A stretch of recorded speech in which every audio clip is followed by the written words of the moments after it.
नमस्कार, मैं हूं आपका दोस्त डॉक्टर अनिल अग्रवाल। आज हम बात करेंगे ग्रोइंग पेन्स के बारे में। ये ग्रोइंग पेन्स क्या होते हैं, किसको होते हैं और किन लोगों को ये तंग करते हैं। तो ग्रोइंग पेन्स हमारे पैरों के अंदर ज़्यादा होते हैं, मतलब टांगों के अंदर होते हैं, और ये छोटे बच्चों में होते हैं। जो बिल्कुल अभी 3 साल से लेकर 12 साल की उम्र के बीच के जो बच्चे होते हैं, उनके पैरों में ये अधिकतर इस तरह के दर्द देखने को मिलते हैं। इस दर्द के अंदर क्या होता है कि रोगी को या तो जो उसकी जंघा है, जिसे हम थाई बोलते हैं, उसके जो फ्रंट पार्ट होता है उसके अंदर पेन होता है, या पिंडलियों में दर्द होता है, या घुटनों के अंदर पीछे की तरफ को दर्द होता है। अधिकतर तो यही पेन होता है, लेकिन किसी किसी रोगी के अंदर ये भी देखा जाता है कि उसको इसके साथ में पेट में दर्द हो सकता है या सिर में दर्द हो सकता है। और ये बहुत हल्का दर्द होता है, जिसे हम एकिंग पेन कहते हैं, मतलब मीठा मीठा दर्द होता है। किसी किसी बच्चे को ये बहुत तेज भी होता है, लेकिन सब बच्चों में ये नहीं होता है। लेकिन क्योंकि ये दर्द जो है बच्चों में होता है, जैसे मैंने बताया 3 से 12 साल की उम्र के बीच होता है, मतलब जब बच्चे ग्रो कर रहे होते हैं, तो इसी की वजह से इसका नाम ग्रोइंग पेन पड़ गया है। इसको हम ग्रोइंग पेन बोलते हैं, लेकिन इसका ग्रोथ से कुछ लेना देना नहीं है। अभी तक भी ऐसा कोई एविडेंस नहीं मिला है कि जिससे ये पता लगे कि ग्रोथ की वजह से ऐसा होता है। और अगर ग्रोथ की वजह से होता है तो सारे ही बच्चे ग्रो कर रहे होते हैं, तो सारे ही बच्चों में ये होना चाहिए रोग। तो इसलिए इसको ग्रोइंग पेन इसका नाम है, लेकिन ये ग्रोथ से इसका रिलेशन नहीं है, जिस तरह से मैं अभी आपको बता रहा हूँ। हाँ, कभी कभी ये भी देखने में आता है कि ऐसा नहीं कि 12 साल तक ही होता है, कभी 13, 14, 15, 16 साल तक की उम्र तक के बच्चों के अंदर भी ये पेन देखने को मिल जाता है, या 3 की जगह 2.5 साल के बच्चे को भी मिल जाता है इस तरह का दर्द।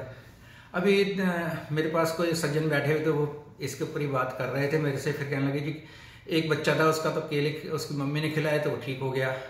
तो केले खाने से ये ठीक हो जाता है, इससे ऐसा कोई डायरेक्ट रिलेशन इसका नहीं है। हाँ, ये होता है कि केले के अंदर जो है, जिस तरह से पोटेशियम ज़्यादा होता है, तो हो सकता है उसकी बॉडी में थोड़ा पोटेशियम कम हो और वो खाने से वो ठीक हो गया हो, या साइकोलॉजिकल भी ठीक हो गया हो कि हाँ, मेरी मम्मी ने मेरे लिए कुछ अलग से उपचार किया और वो ठीक हो गया। क्योंकि कई बार ये दर्द साइकोलॉजिकल भी होते हैं, और जब साइकोलॉजिकली उसको ये लगा कि मेरी मदर ने मेरे को अच्छे से ट्रीट किया है, मेरी मदर मेरा ध्यान रखती है, और तो उसकी साइकोलॉजी थोड़ी ठीक हुई, तो उसका स्ट्रेस कम हो, और उसकी वजह से भी हो सकता है कि उसका ये दर्द ठीक हो गया हो। वैसे खाली बनाना खाने से ठीक हो जाएगा, या कोई भी डाइट हम अल्ट्रेशन करें तो उससे ये दर्द ठीक हो जाएगा, ऐसा कोई ज़रूरी नहीं है।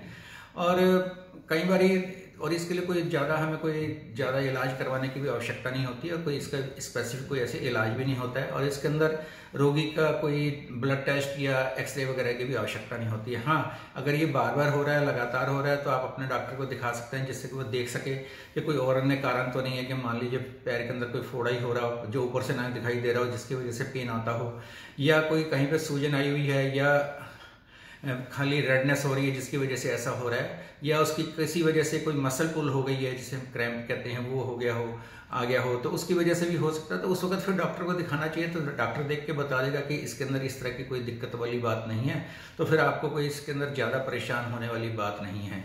और इसके अंदर मान लीजिए बच्चे को होता है, तो उसको डाइट तो सारे माँ बाप अच्छा ही देते हैं अपने बच्चों को, पेरेंट्स जो हैं, तो उसमें कोई ज़्यादा हमें सोचने वाली बात नहीं। हाँ, जब उसको रात को हो रहा होता है, तो उसके पैरों की हल्के तेल से, मतलब हल्की हल्की मालिश तेल की कर सकते हैं, उससे भी आराम पड़ेगा, या हल्की हल्की सिकाई भी कर सकते हैं, उससे भी आराम पड़ेगा, और थोड़ा सा दबाने से भी उसे आराम पड़ेगा।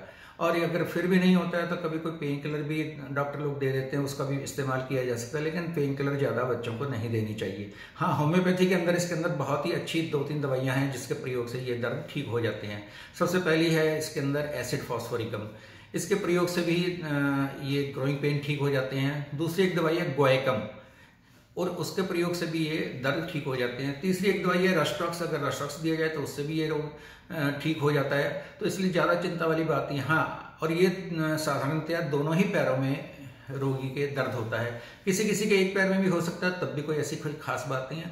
हाँ, लेकिन अगर ये बहुत ज़्यादा बार बार हो रहा है और बहुत ज़्यादा हो, तो एक बार डॉक्टर को दिखाने में भी कोई हर्ज की बात नहीं होती। ऐसा नहीं सोचना है कि मैंने बता दिया कि ये कुछ नहीं होता है, तो आपने डॉक्टर को दिखाया नहीं और उसको कोई और बीमारी अंदर पैदा हो जाए। तो इसलिए ज़्यादा चिंता की बात नहीं है। मेरा जो सबसे बड़ा कहने का तात्पर्य होता है कि चिंता नहीं करनी है। हाँ, इसी तरह से ठीक हो जाएगा, और थोड़ा सा बच्चे को आप साइकोलॉजिकली थोड़ा मजबूत करेंगे, और उसके साथ में उसको अगर कोई किसी तरह का डर लगता है, या कोई और अन्य कोई इमोशनल इशू है, तो उसको भी ठीक करने इस तरह के दर्द ठीक हो जाते हैं। धन्यवाद दोस्तों।